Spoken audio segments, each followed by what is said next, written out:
Wow, आज तर पापड खूपच छान झालेले आहे. ते माझं मन खूपच खुश झालेलं आहे. तर चला तर मग आज बनवू आपण आलूचे पापड. आलूचे पापड बनवण्यासाठी मी आधी कुकरमध्ये 2 किलो आलू छान स्वच्छ धुवून ते उकळायला ठेवले. आलू उकळत आहे तोपर्यंत आता मी भरणार आहे पाणी.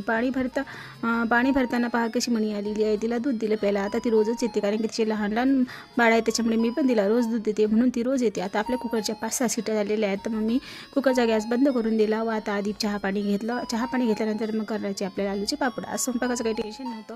मग स्वयंपाक दुपारचा करायचा होता, त्याच्यामुळे मग आज आलूचे पापडच बनवून घ्यावं म्हटलं.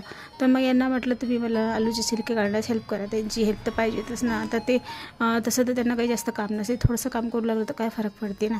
तर मग त्यांनी आलू सोलून दिले व मी चांगले ते मॅश करून घेतले. मग कुकरमध्ये मॅश केल्याच्यानंतर मी ते एका मोठ्या परातीत काढलं व चांगले हाताने रगडून मॅश केले. इतके रगडले की संध्याकाळी ना माझा हातच दुखत होता.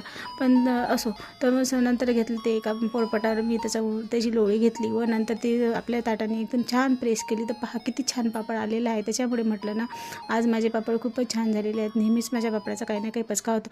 आजही तसा तो झालेलाच आहे कारण की जागा कमी पडली, त्याच्यामुळे थोडेसे दुसरे पापड करावे लागले व दुसरा टेबल घेतला व त्याच्यावर टाकून दिले. नंतर मग आंघोळ झाल्यावर पूजा वगैरे करून मी स्वयंपाक करून घेतला आधी. नंतर मग मी पारायण वाचलं व आम्ही पण जेवायला घेतलेलं आहे.